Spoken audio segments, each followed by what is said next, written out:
वीर्यं करवावहै तेजस्विनावधीतमस्तु मा विद्विषावहै ओम शांति शांति शांति हरि ओम.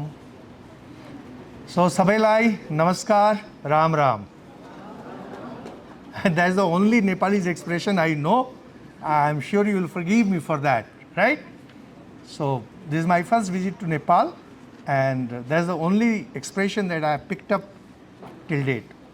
So my very dear Swami Ekarthanandaji Maharaj, and it was wonderful knowing Lieutenant General P.B. Limbuji. This is the first time I am meeting a Lieutenant General. Till date I have met only Major Generals, not Lieutenant General. So it was... Mic? No, volume कम है. Mic के साथ कोई problem नहीं है. Then, dear Corporate Director, Shrishti Limbuji. Now, I met her for the first time, as you can guess, and I loved it because from the time that I have entered here, I have come to Kathmandu, I've been hearing that most things come from India. What nonsense, why should it be coming? And she is an entrepreneur and embodiment of women power. Ladies, young ladies who are here, I'm sure more than me, you'll be getting true inspiration from her. She represents knowledge, she represents power, she represents wealth. And dear students, I request you not to chat. Hello, please, you should pay attention, please. By the way, I've been in teaching since I was just 20 years old, and now I'm teaching line for more than 43 years. So I know how to handle students. I hope you will forgive this scolding. Then our respected principal, Dr. Mitra Bandhu Paudel. I met him the moment I reached Kathmandu, and it was wonderful meeting him. It has been wonderful meeting him. Yesterday also he came for the program. Thank you so much, sir, because when you are in an unknown city, particularly when you are visiting a country for the first time, it's truly soothing to meet somebody who likes you. Then Sri Yuvraj Ghibireji, who is senior journalist of India Today. I told him how I used to be an avid reader of India Today long back. Nowadays, of course, I don't read all this. And Mr. Raviraj Thapa, he has been such a wonderful guide to me, and he has been taking around whole of Kathmandu. And then there is Dr. Meg Dangal and Mr. Jagannath Maharajan, entrepreneur. Maharajan ji, I just met him, and he was telling me how he has started his business. Are you able to hear me clearly? Yes. Okay. And how he has created a business empire and with more than 2,000 employees. So it's wonderful. Now, when I was invited to speak on behalf of our Ramakrishna Ashram, Kathmandu, coming from Kolkata, I am Kolkata based. Coming from Kolkata is a big headache, and I am growing in age. I am becoming older. I don't like to travel. I avoid going anywhere. So I requested Swamiji that at least if I can go and address some students in some colleges, that will make my journey fruitful. It shouldn't be such a big loss on my part, because I come and speak maybe for 40 minutes. It's not worth the effort. And that's when he said that I've been invited to this Little Angels College, and I was happy that, okay, fine, I got some opportunity. As for management, I have spoken at quite a few management colleges. That includes 3 Indian Institute of Management, Indore, Kozhikode and Ranchi, and the very famous Excel Rai, Jamshedpur. And I know how they think. I have jokes about them. I have funny tales about them, but I don't think I would be sharing. Before I begin what I have to say, dear students, I'll request you to go on thinking on what I'm saying in case you have any questions, because I was told that I'm supposed to talk maybe for 40-45 minutes and then there will be an open house, like you can ask me questions. I have lots of experiences. I have known people who have worked very hard. I have known people who have succeeded in life, and I have known people who were supposed to succeed but didn't succeed. So all kinds I know, and your questions would be most welcome and heartily invited. Now, my topic was managing life and workplace.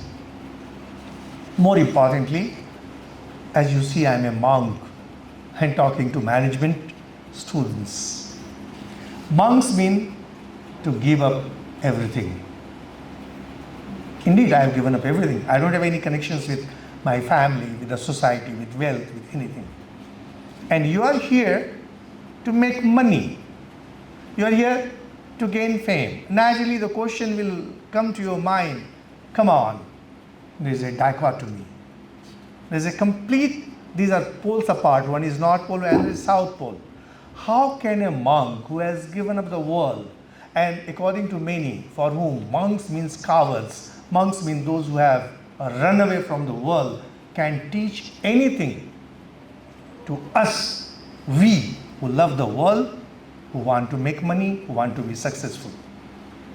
Now let me make it very clear. It's absolutely a wrong idea to think that spirituality is removed from the world. It's a completely wrong notion, and unfortunately it comes from Christian traditions. You might have heard of cartography. You might have heard of Descartes, or maybe you have not heard, but definitely you know graph, x-axis and y-axis. All of you, I'm sure, you must have drawn graphs. The idea of graph, x-axis and y-axis, it came from a very famous philosopher, Descartes. René Descartes was a great philosopher, and he gave the idea of cartography. He gave us the idea of x-axis and y-axis, and he didn't stop there, and he went on explaining everything on the Cartesian divide. Is a very famous philosophical term, Cartesian divide. According to this Cartesian divide, everything can be put on x-axis and y-axis. A thing is either x-axis or y-axis. And by coining this term and by explaining everything of this world on the Cartesian divide, he practically ruined our understanding of a lots of things. So for example, according to Cartesian divide, matter belongs to x-axis, mind belongs to y-axis. So matter and mind, these are two opposite things, which in the Hindu tradition is not. Mind is subtle matter. Worse, God is y-axis and world is x-axis. Now if God and world are x-axis and y-axis, they cannot meet. You can have a common point where you will say so much of God and so much of world, so much of wealth and so much of giving up. No. In our Hindu tradition, or whatever tradition you would like to call, because I am told that I should use the word India, but when I use, if at all I ever use India, I will be using it in the sense of spiritual entity, and that way starting from Afghanistan to India, Pakistan, Nepal, Burma, Sri Lanka, we are one single spiritual entity. Politically we may be different, geographically we may be different, but culturally and spiritually we are one and the same. So you cannot say that spirituality and materialism belong to x-axis and y-axis. It's one single entity. You just take up something and grow. Now, when you grow, naturally you will have to give up something. For example, today you are in college. You gave up school. Why? You had wonderful teachers in your school. You had wonderful friends, wonderful environment, and yet you had to give up. Why? Simply because you wanted higher learning. Nobody can say, howsoever you may love your school and howsoever you may love your college, you cannot say that you will be present here eternally. If you want to grow, you will have to give up. Though every one of you, I'm sure, have moms at home. Your mom, she might have been a darling daughter of the family, but she had to give up that family to start a new family. And that's how you're here. We, the monks, we are just like that. We too belong to the world, just that we have taken up certain qualities and moved in a different direction. So don't think that monks have no right to talk about wealth management, creation of creation of wealth and management in general. We are the masters of it. Yes? Good. I hope I'm not forcing claps from you, okay? So forgive me. But it's a fact what I'm saying. Now, when it comes to management, first thing that comes to my mind, I remember one incident from my life. I grew up in a residential school, and there we had one monk who loved flowers. And once he got a wonderful flower from Italy. And that flower grows in bunches. Its petals are red and there is absolutely jet black kind of circle in the middle. It's a beautiful flower. And we didn't know what its name is. So kids, like anywhere else, we gave it different names. This, that, and moved on. And after some days we suddenly found there was a placard. It read, "My name is Clintus damperi." If you check on the internet, you will find Clintus damperi. It's a beautiful flower. Somehow I never forgot that incident. This world is like that residential school where I grew up. People are like kids, and you are like that flower, beautiful flower. People look at you and think, who is he? Who is she? They put a price on you. They create an image of you in their mind and move on. If you want to be recognized, you have to say, I am this, I am so and so, and this is my worth, this is my price tag. Naturally, you will say that that's what everybody wants. Everyone wants to say that I'm unique. Everyone wants to say, no one like me. Everyone will say, I am exclusive. So people will come near you. The moment they see that you say that you are exclusive and this is wonderful, they will come near you, test, and will say, yes, perfect, or no, it's all fraud. And in no time the word spreads, both good or bad. So how to align your face value and your real value? So these management teachers, they will teach you how to increase your face value. They will tell you that, okay, you go and say, nowadays in these management circles, they'll say your worth. What do you mean by say your worth? How much salary you expect? You decide how much salary I should expect. All these things are coming from America, and they are the upstarts in culture. I have extremely low opinion about the Americans in every sense. They judge everything by money. They know nothing other than money. And now they have started coming to India and Nepal for spirituality. Take a puff of ganja, they take a puff of charas, and they feel that they are spiritually enlightened. Once I was in Delhi ashram, our ashram, and some foreigners came and said, "Oh, Swami, you are Swami," in that typical accent. Neither they understand what they are speaking, nor we understand what they are speaking. He said, "Oh, I am also a yogi." I said, "Yes. Sitting on the banks of Ganga in Banaras, you take a puff of charas, and your mind goes up and you think you have become a yogi." This is the kind of yoga they are learning. This is the kind of yoga they are teaching. And in the process, today, there are only two professions extremely successful. One is the psychiatrists, particularly in India and all over the world. I don't know about Nepal. And second is these fake Babajis. They are teaching this kind of yoga, that kind of yoga, that kind of yoga. Madam can start one little angel yoga, and you'll see, you'll find some followers. But because life has become so hollow, your inner worth and your face value, they are not aligning. What I am trying to tell you is how to align. So first thing that I'll say, increase your worth. The Sanskrit word for it is patrata. If you are interested, please note down this word. This will be extremely useful. Patrata. Patrata means holding power, your volume. I may go on speaking to you for hours. I can go on speaking to you for days. Indeed, I can.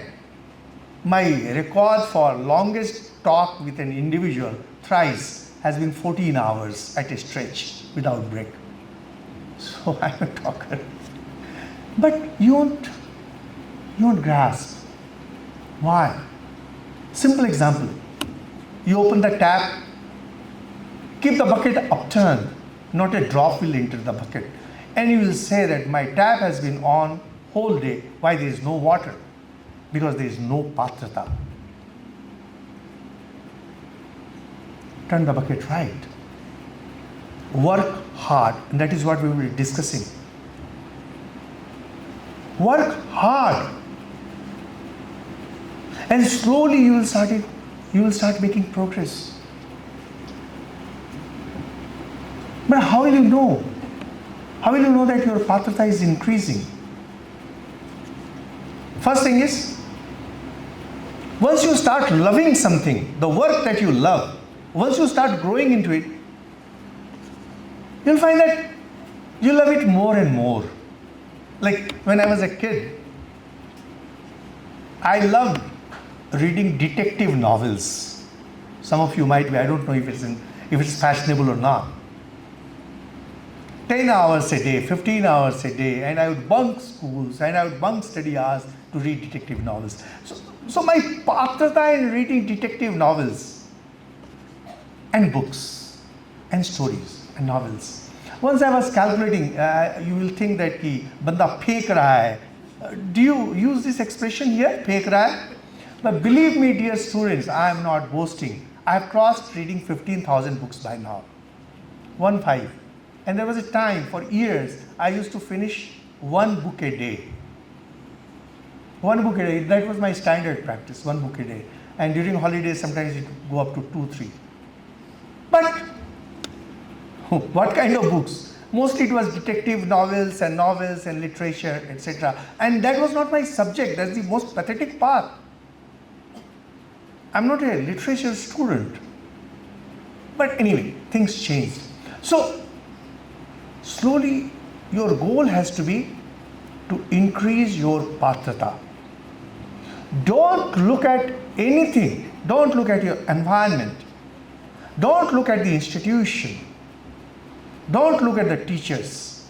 Your goal, believe me, your goal, one single goal is patrata. Your inner capacity. Once your inner capacity develops, you will go on grasping. Because you will be surprised. As I said, spirituality and management, they are not different.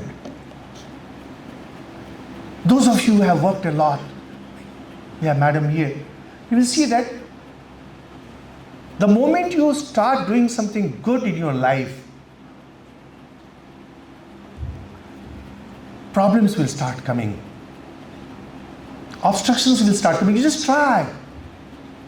You say that you will be studying now very hard. You will see immediately problems will come. Some kind of problem will come, and serious problem. You may fall ill. And then you say, no, I will persist. I'll continue with it. Let anything happen. And slowly, those obstructions start moving away. And then slowly you start increasing your worth, your inner power. So unless you get into it, patrata, your inner worth will not increase.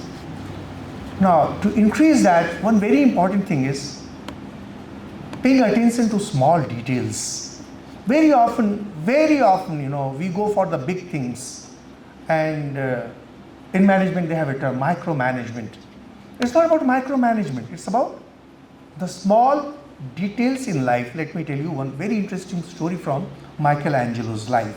Many of you might have heard the name of Michelangelo. He was a great sculptor of Italy around 15th century. Once he was making a statue out of marble of an old man, and it was a beautiful statue. It still exists. And one of his friends was passing by and said, being old, at least one of his tooth must have broken. And that friend returned in the evening and he found Michelangelo working on that statue with a small chisel, breaking one tooth. And he says, come on, you're working all day, it's over, statue is ready. He said, no, that I'm removing the tooth. He said, oh, what I told was a trifle, an ordinary thing. Michelangelo had very famously said, trifle makes perfection. Perfection is no trifle.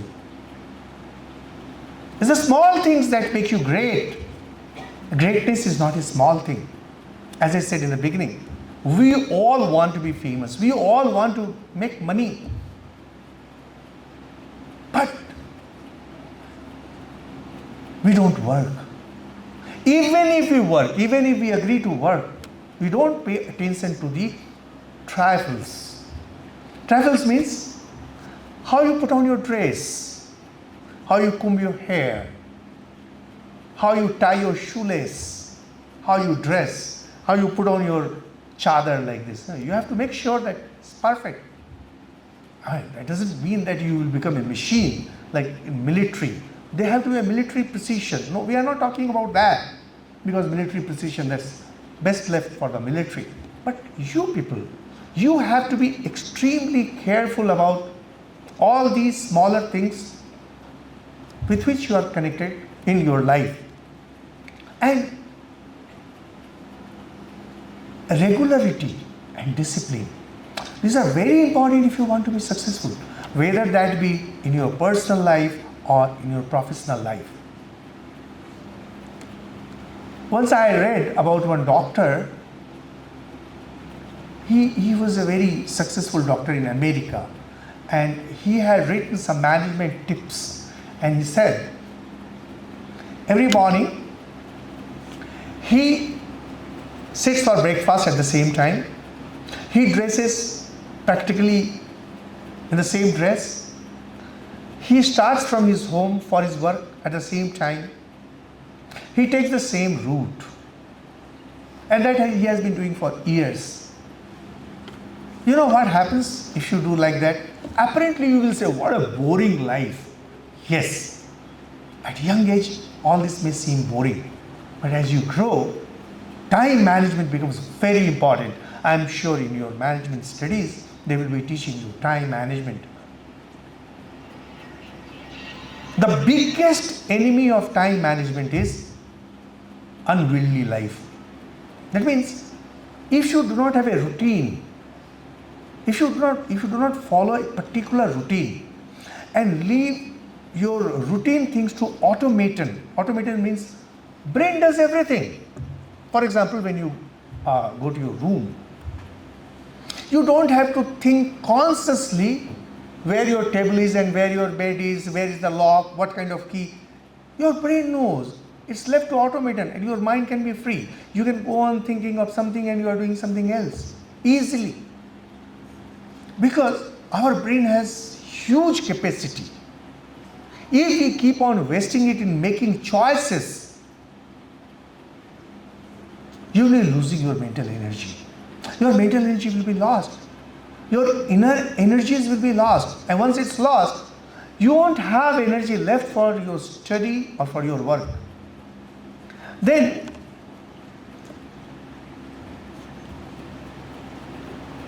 sometimes I have seen management teachers talking about multitasking. Multitasking is an extremely dangerous thing at higher level. Once I was talking at IIM Indore and I was telling them how not to do multitasking. One student got up and he laughed and said, Swamiji, the professor just before you taught us how to do multitasking and now you are teaching us not to do multitasking. I said, yes. They will teach you how to be successful in the short term. I'll teach you how to be successful in the long term. Lambi race ka ghoda. Whatever I'm telling, it will make you lambi race ka ghoda, not of short term. Let me tell you a very interesting story. It's a very popular story. It comes in Mahabharata also. On a seashore, there used to be a crow. And that crow like crow of any place, it used to eat dirt. But there was one gentleman who used to throw food at him. And to make that person happy, the crow used to fly in different ways. And because it used to show different kind of styles, it became pretty famous, pretty popular amongst crows, because it could fly in different style. In Mahabharata, 100 different kinds of flights mentioned. Dinam, Uddinam, like that. Pradinam, Vidinam. Once a swan came. And to show off, the crow challenged the swan in a flight. Swan says, look, I don't know 101 kinds of flight. I know only one kind of flight. And that is flying straight, flying for a long time. Swans, they are known as for long flights. In fact, they can fly for 7 days, 8 days without taking a break, without taking food. But this successful crow, he challenged, they started flying. Soon the ocean came. In no time, the crow was tired. And then started falling in the ocean. Swan was waiting for him and nowhere found that crow. Came back, said, look, dear crow, you talked to me about 101 kinds of flights. But this kind of flight, in which you are repeatedly going down, taking water in your beak, actually sinking, about to die. You never told me, what kind of flight is this? He said, brother, I made a big mistake. I'm a fool. You're so great, save my life. Oh, he said, the swan came, lifted the crow in its claw, went up, left it there, dived, and took the crow on its shoulders, flew back, dropped him there, went away. When you are not focused on one goal, people will say, oh, how wonderful. He'll say he's a manager, he's also a musician. Playing music like Albert Einstein, a famous scientist. He was a great mathematician. And no, he was more of a physicist, less of a mathematician. He used to play violin. He was a very good player. But not that he was going to play in a concert. Focus on one. Remember this story of swan and the crow. Otherwise, somewhere you will get lost. Because when you're into too many things and doing this and doing that and multitasking this, that, people will admire you. You will get people's admiration. You won't get their respect. Worse, as you start growing older, these skills will be of no use and you will be losing your vital inner strength. Third thing that I would like to say, we like to experiment a lot when we are young. Because experimentation, when you are experimenting with this, experimenting with that, it gives you a kick.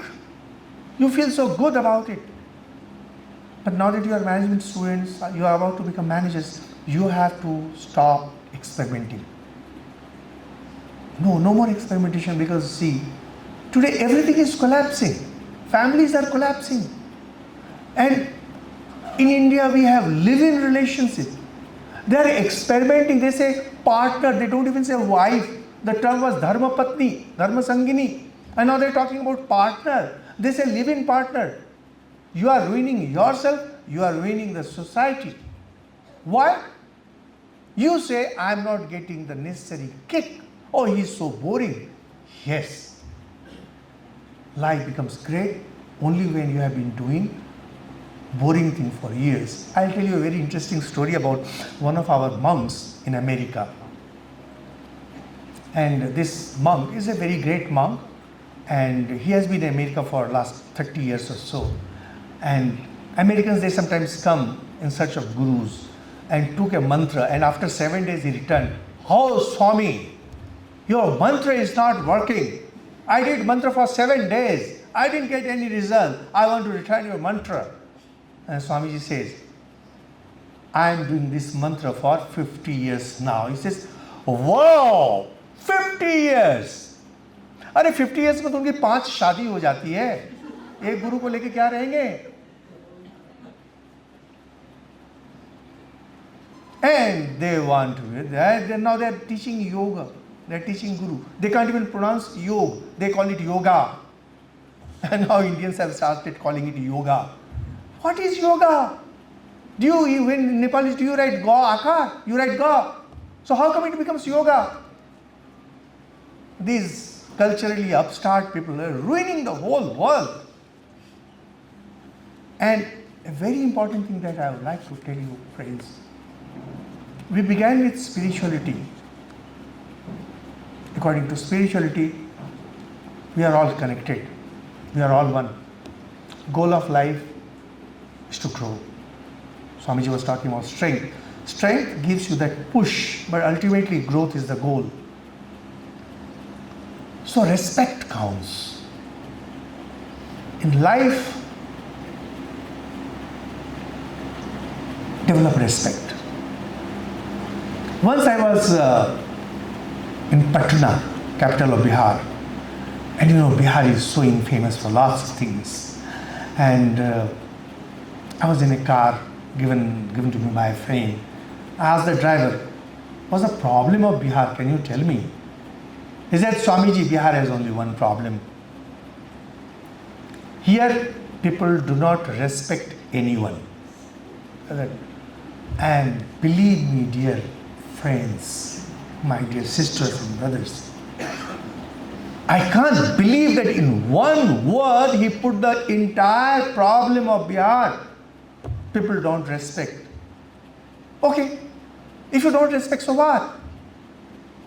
If you don't respect others, what's the problem? The problem is very soon you will start disrespecting yourself.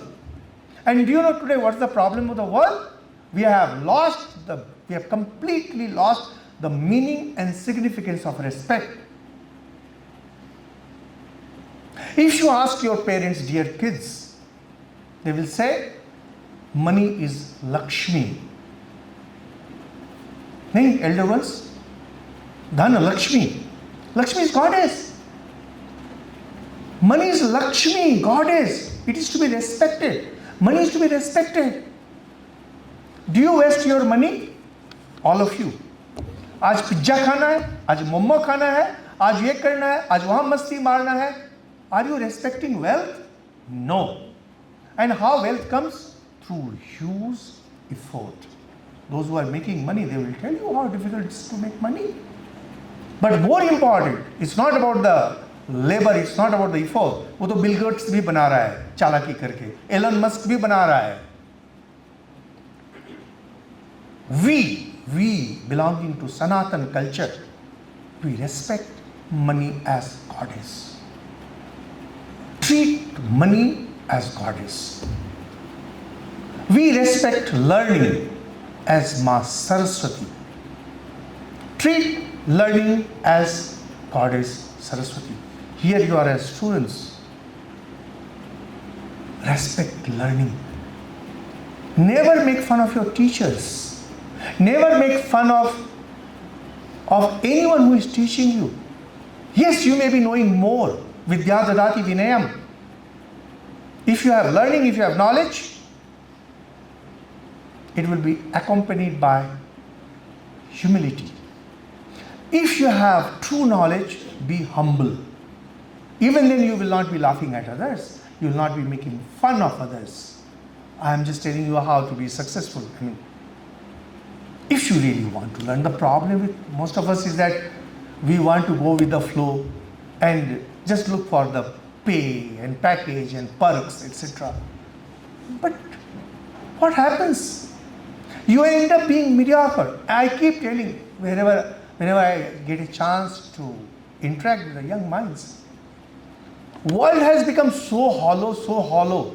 It has become extremely easy to be successful. Extremely easy to be successful. In earlier times, let me tell you, I can tell you about India, I don't know about Nepal, so I cannot give you examples from Nepal. In 1940s, we had topmost politicians. There was Jawaharlal Nehru, there was Mahatma Gandhi, there was Sardar Patel, entire galaxy, Dr. Rajendra Prasad.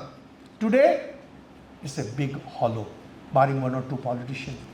You just have to be committed towards the nation and you will be successful. In science, we had Homi Bhabha, we had Sarabhai, we had Meghnasa, all the top scientists. Today, you don't know the name of anyone. In literature, we had Rabindranath Tagore, we had Premchand, we had Sharat Chandra, and there were many others. Today, there is not a single writer. In the last 50 years, there is no single book from India in any language that's worth reading a second time. And I have now made it a principle not to read any book written by an Indian. I just don't read in any language. Why? They have become so hollow, so shallow. You might say, what about yourself? Dear sisters and brothers, I don't read even my books. I can swear on it. I have not yet read any of my published books. I write, I proofread, and then I forget. Neither I take any royalty, and royalty must have by now crossed in crores. I don't take any royalty for myself, for my organization, or for gifting, nor I read my books. I am typically into working. My goal is to create a corpus of wisdom, knowledge. I am grateful. I am grateful that Mother Saraswati has blessed me with all this. Was finished. Then, a respect for relation.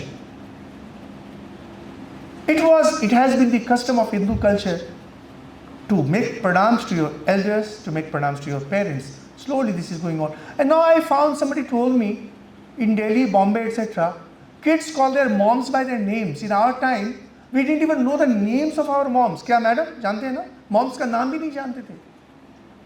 And now the kids have started calling their moms by their names. Where is the respect for your parents? Where is the respect for relationship? Where is the respect for your job? Blip and click. Cursors click, cursors blip and mouse click. You take a job through blip and click. You give up a job by blip and click. You spend by blip and click. You earn by blip and click. You marry by blip and click, and you divorce by blip and click. What will happen to your life? Life doesn't run on blip and click. You have to change your attitude. You will say, Swamiji, okay, fine, you are a good talker, but I don't agree with you. Absolutely no problem. Swami Vivekananda was once talking in America, and one gentleman got up and said, whatever you are saying, I don't agree with you. Swami Vivekananda beautifully replied, it is not meant for you. Khatam. If you don't agree with me, it simply means It's not meant for you. And I can assure you, I don't mean to hurt you, I don't mean to belittle you. If you do not have these qualities in you, you will end up being a mediocre. And mediocre have no value in the society. So, having said this, one last thing that I like to tell, because you are going to be manager, this is from typical management thing that I would like to say. You know the story of Kauravas and Pandavas. And after the war, Pandavas became the king, Yudhishthira became the king. And then they felt guilty about it. And then they decided to leave everything and have Mahaprayana. They walked from that Indraprastha or Hastinapur. They walked from Delhi. They started walking towards the Himalayas till they died. And first one to fall was Nakul, then Sahadev. And Bhim kept on asking, Bhaiya, Yudhishthir, Nakul has fallen. He says, oh, he was so proud of his beauty. Sahadev said, he was so proud of his wisdom. He thought that he's too wise. He said, Arjun has fallen. Yudhishthir says, he was a good warrior, but he bragged a lot. He had said he'll win the entire army in one day. Then Draupadi falls. And he says, she was married to all of us, but she loved Arjuna more. And then Bhim, he shouts, brother, I am dying. Said, you were always greedy for food. You know what's the take from this story? No one is perfect in this world. No one. No one is perfect in this world. When you have a team, you will have a team of imperfect people. And you will have to move along knowing very well what their weaknesses are. Just stay silent about it. You will say, what? If I tell them they will improve, that's what management people will say. No. Because this is their structural flaw. This is their basic flaw. They will not improve. They will become your enemies forever, for life. If you want to work as a team, know their weaknesses, handle them accordingly.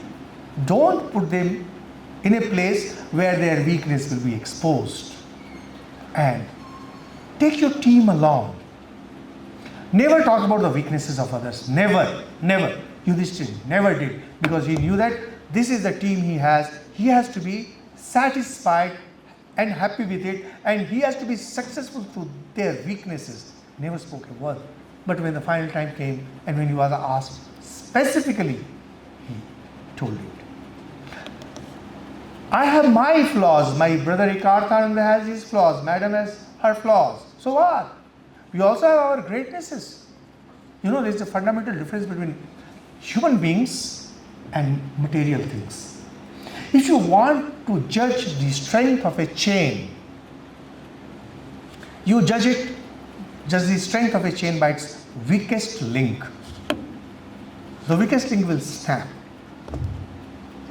But when it comes to human beings, you don't judge a person by his weaknesses.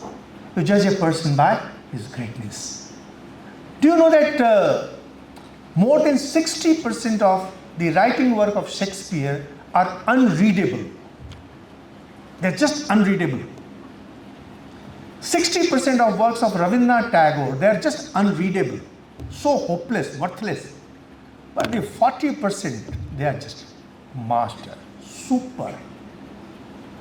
And they are known as great poets. Shakespeare is known as the bard, because of the great things that he created. not for the ordinary things that he wrote. You will not be remembered for your weaknesses. You will not be remembered for your faults. You will say that, people will say that, oh, he was so great. He had these faults, but he was so great. Focus on your greatness. Mahatma Gandhi. Oh my God. I can just go on listing the faults that he had. But one fine morning he got up and said, I'll practice truth, I'll practice non-violence. And he became great. He had lots of faults. In fact, an ordinary person may have much lesser number of faults than Mahatma Gandhi had. But he had two massive greatness that made him great. And even today he is adored by world leaders. So, my dear sisters, brothers, younger ones, I'll say, be great. Make it your motto. Be great. Just be great. Yes. No one asks the middle. No one asks the second. Like, no one knows the silver medalist of the Olympic. People remember only the gold ones. Be great. Be successful. Well, that's my prayer. That's my wishes. And thank you so much for listening to me with such patience. Like, when we were kids, every time a speech was over, we used to clap with great enthusiasm.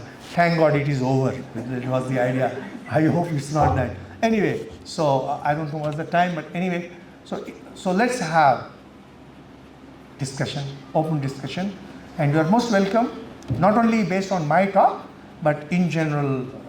If you have personal talks, meet me outside.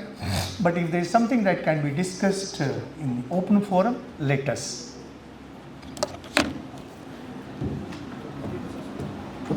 Thank you. No, ask. And please make your questions short.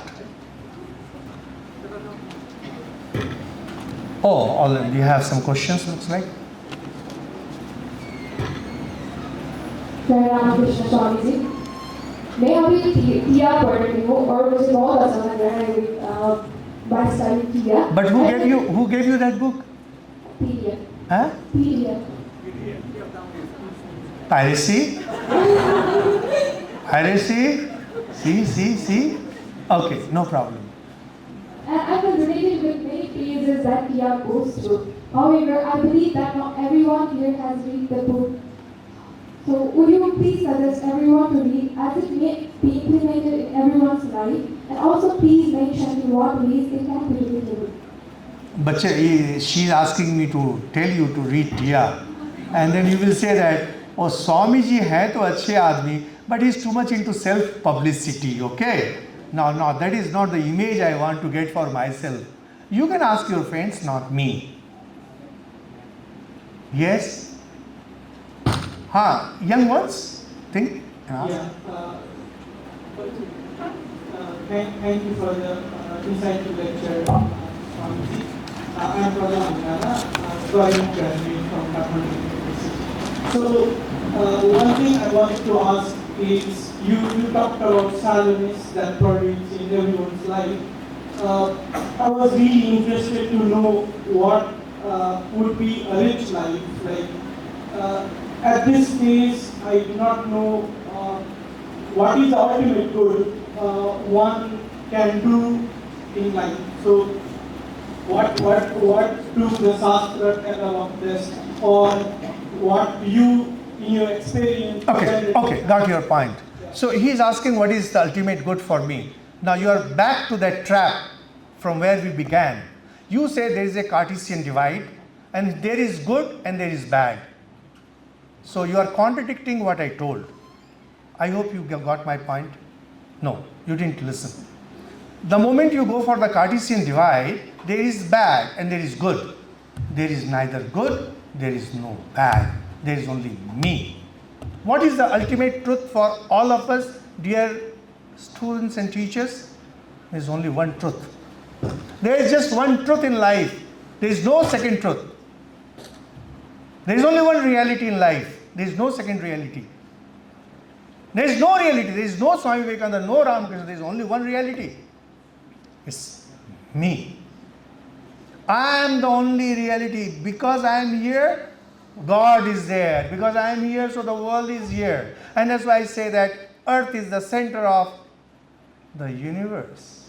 And I am the center of the universe. And Kathmandu is the most beautiful city of the world. And Hindu religion is the best religion of the world. Where from all this comes? From the simple idea that I alone exist. And if I alone exist, if you don't understand philosophically, at least you can say, I am the best. Is there anyone here who will say, I am not the best? You may not be best in one field, but you think that, oh, that fellow, he may be good at studies, but I am good at sports. And me, I am very good at talking. And me, see, everyone knows I am the best. Are they wrong? No. Actually, you are the best. Not only that you are the best, you are the only reality in the universe. So what is the ultimate goal? Just know that you are the only reality. That's the ultimate reality. Khatam. Like there is our entrepreneur Saab. He knows he's the boss. He's the boss of the company. He may be a humble person. He may be giving employment, but he also knows he's the boss. Ultimate reality is, I alone exist. Be the boss of the world. Khatam. How do you want to be the boss? Then you decide. Kathmandu ka Raja bano, Kathmandu ka Prime Minister bano, ya Mahatma bano, Swami Vivekananda bano, jo bhi bano. You decide how you want to be the big boss of the world. Khatam. What's the goal of life? Be the big boss. Khatam. Simple. Spiritual person will say, be this. It's utter nonsense. Hindu religion is not about becoming. Hindu religion is about being. Believe me friends, most of these people who are on television and YouTube, I was going to use a very foul and filthy word. They are just serving garbage, plain garbage. They have not studied scriptures. They have not studied under teachers. They know nothing. Ask them to talk to me for 5 minutes.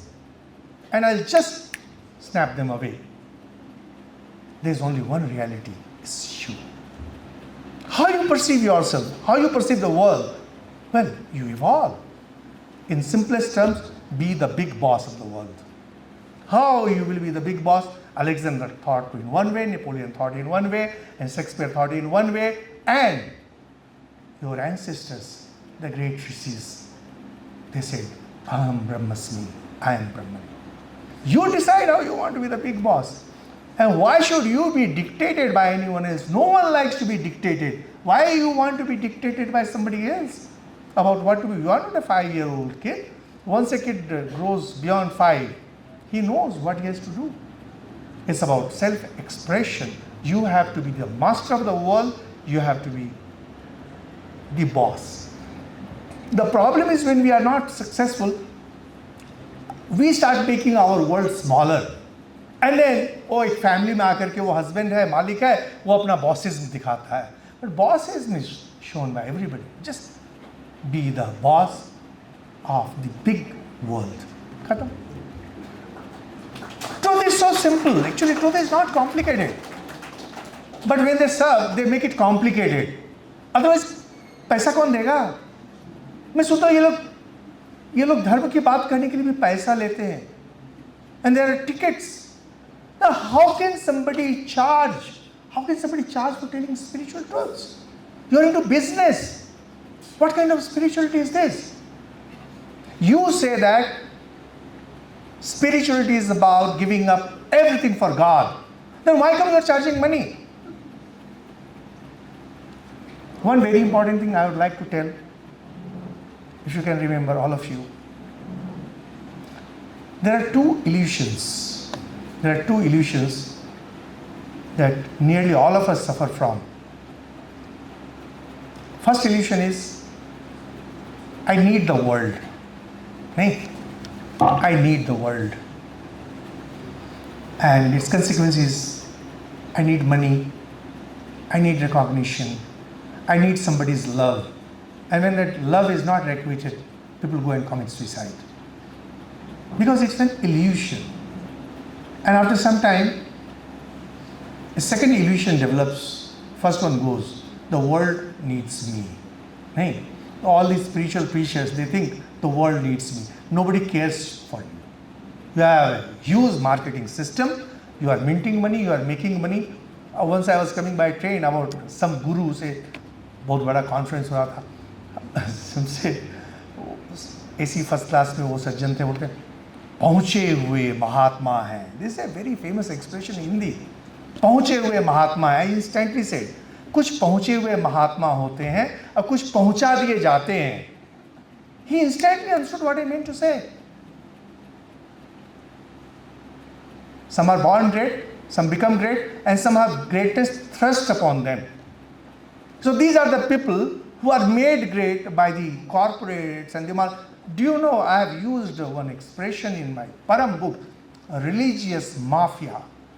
Actually it exists. In India, religious mafia, actually it exists.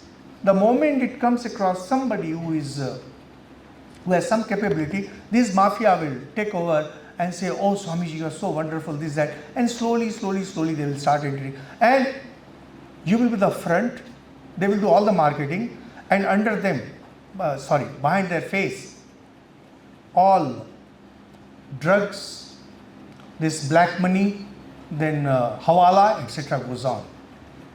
And the moment this person objects, they will be exposed like anything. Like some of you might have heard of a fellow named Nityananda. We called himself Nityananda Paramahamsa. That fool, he was with the Ramakrishna Mission for some years. And then he left. And suddenly after some years, he started telling his God is incarnation of Sri Ramakrishna Paramahamsa, Nityananda Paramahamsa. And oh my God, I tell you, such a disgusting thing. We shouldn't even discuss these things. And then, once he came to meet one of his brother monks who was earlier in the Ramakrishna Mission, and he was shedding tears. Oh brother, I have landed in the hands of the mafia. I can't leave them. If I try to leave them, I will be murdered. And he tried to run away. And he was exposed. And dirty scandals came up. So well, these are the gurus. And they teach. Naturally, they will be teaching you goal of life is this, and this is how to reach. Goal of life is only one thing. You. There is no other thing. Think and you will realize, in a material sense, be the big boss of the world.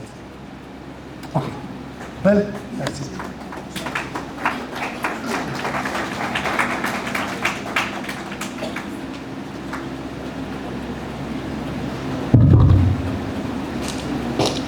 Sure, Vijay, following the same questions and I didn't get it. Oh, answer. My name is Aryal, and I've been teaching in different colleges for the last almost 20 years.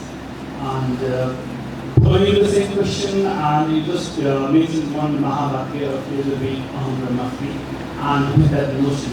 I would like to put forward a question from the Christian aspect. In an example, you mentioned that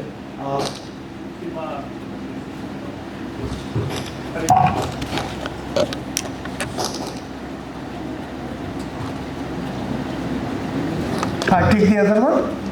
Which is? Oh, I call all this. It's working. Yeah, it's working now.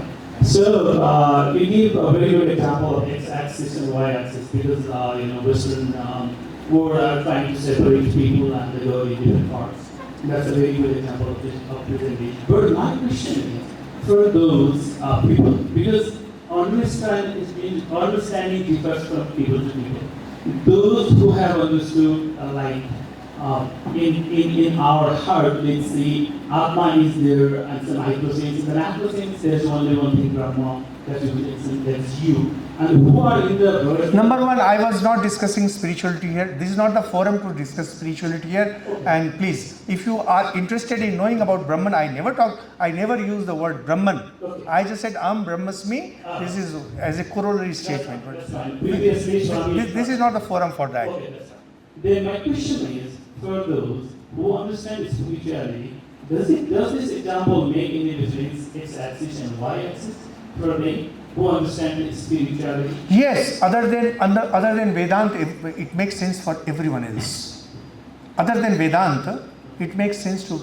In fact, Christianity stands on Cartesian philosophy, and because Christianity is based on that, Judaism, Zoroastrianism, Islam, they are based on that.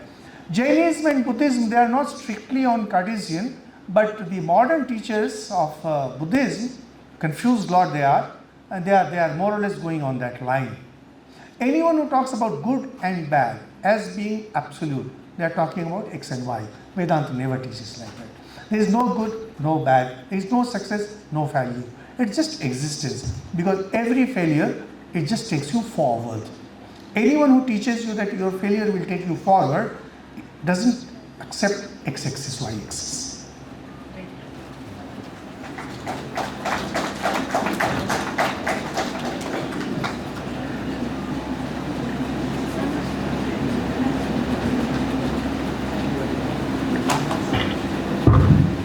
Any other questions? One more question. Last question. अरे students लोग कुछ तो बोलो, मैं इतना बोला नहीं. There is a joke in India. Dr. Manmohan Singh went to a dentist and the dentist said, "Sir, अब तो मुंह खोलो." Manmohan Singh used to be silent. So the joke was, dentist says, "Sir, अब तो मुंह खोलो." Dear students, आपस में तो कंटिन्यूसली कुछ लोग बात कर ही रहे थे. वो एक का फोन अभी भी चल ही रहा है. कुछ तो बोलो, कुछ तो बोलो. अच्छा बुरा कुछ बोलो, कम से कम बोलो, Swami ji, you spoke rot. Say, Swami ji, you spoke well. Say something. Hello, sir. Yes, say. So I just wanted to ask, like, Pablo, whatever you said was really eye-opening and it was really complimentary. Thank you so much. Although my sister said Tia, but if you are interested in management, I'll suggest you to everyone get Carving a Sky. In fact, Carving a Sky book is based on the talks that I delivered at different management institutes for years, and I organized it in a beautiful manner. And I know of many very successful entrepreneurs and managers who keep Carving a Sky as their guiding book and who keep that book as bedside read. And I'll tell you, there are two aspects in that book. One is journey and there is philosophy. If you take the philosophy part, just read any 2 pages from anywhere, practice it, your life will change forever. And secondly, everything that I have written in that book, everything I have practiced in life at some time or other. So it's not a theoretical book, it's not a preachy book, it's what I have practiced. In fact, the journey also I have taken by the same train through the same stations. Yes. It might be a great question or like very simple one, but I really wanted to know how did you have this calling? Be like, I want to be a Quality of what? Calling. The true calling. Calling. आप कभी अपनी mummy को पूछना, mummy, how did you get the calling of getting married? Why do you ask a monk a calling? You say that monk is being unnatural. No, I'm not meaning to say that. I just wanted to know. You said you had a family, you left them, or something like that. I left the house. Everybody lives here. Whomsoever I'm meeting in Kathmandu has either been to some countries or somebody from his family is overseas. So nothing wrong with it. They went to make money. I went to gain spirituality. Nothing wrong with it. It's the same. Nothing wrong. Actually, again, we are sister. We are trapped in that x-axis and y-axis. You think that world is something and spirituality is something different. It is not. It's about gaining. You are like in the traditional Hindu dharma, there are 4 goals of life: dharma, artha, kama, moksha. Artha and kam are valid goals of life only according to Hinduism. No other religion preaches it. Dharma is religious way of life. Moksha. So nothing wrong with it. So your relatives are going to America to earn wealth. I am here to earn moksha. Nothing wrong with it. Think. But people find it so curious because the world has to offer so many things. Why give that up? Socrates was a great philosopher, and every evening he used to go to the market, move around and look at the things, but never purchasing anything. And people would say, why do you come when you purchase nothing? And he said, I'm looking at things. What are the things in the market without which I can lead my life? So world is not about acquiring. It's also about seeing things I don't need in life. So whenever I get a chance, like airport, etc., I always move around and look at these shops, and particularly the wine shops, and I feel so happy. Oh, these are the things without which I can live. So it's not about living with. I'm practicing living without. Nothing abnormal about it. You also live without lots of things. Boliye. Are you satisfied? Not much. Okay.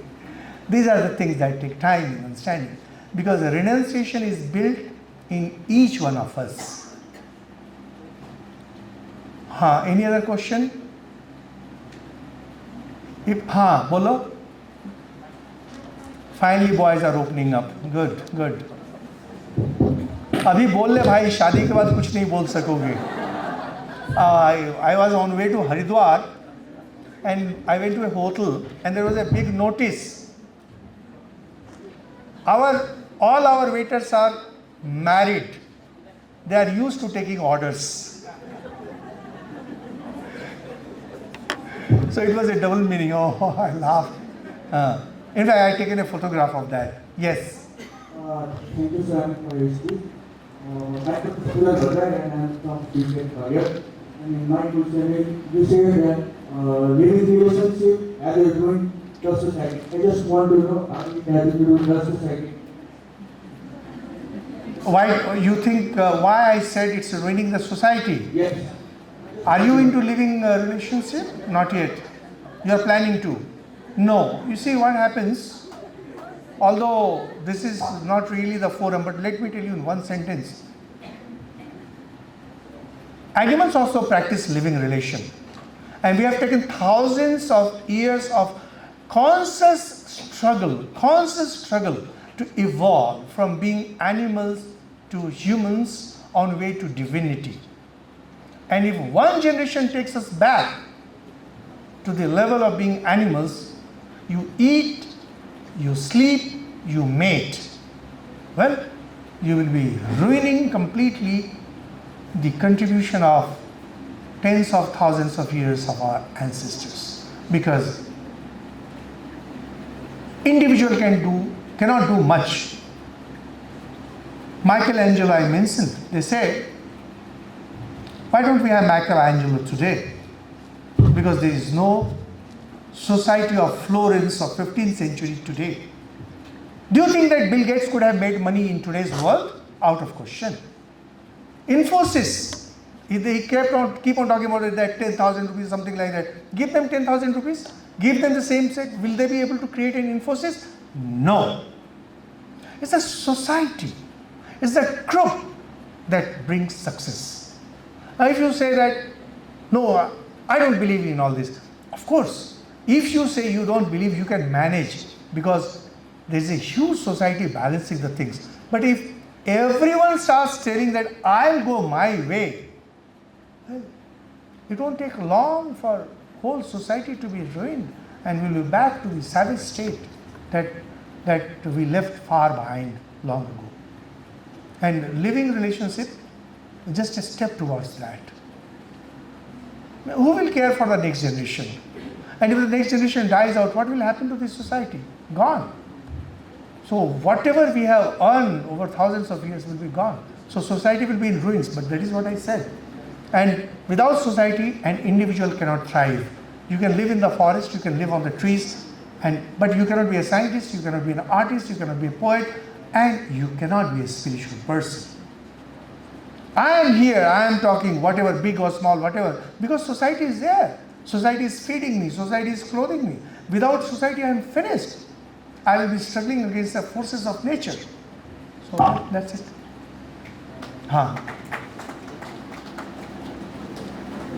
Dear ones, I told you lots of things. Just one last sentence. Learn to sacrifice. Learn to sacrifice. Oh, I wanted to tell, and I told two of my good friends that I made. Take a vow today that you will sacrifice your life for your motherland, Nepal. And your first struggle will be to get completely out of the influence of India. No import from there, either intellectual or physical or monetary. And you will contribute to the nation building. You will sacrifice everything if needed because you are Hindus, I suppose most of you. You had thousands of births. If you don't get mukti, you will have thousands of more births. You have enjoyed, you will enjoy. Give one life to your motherland. With that I end. Thank you so much.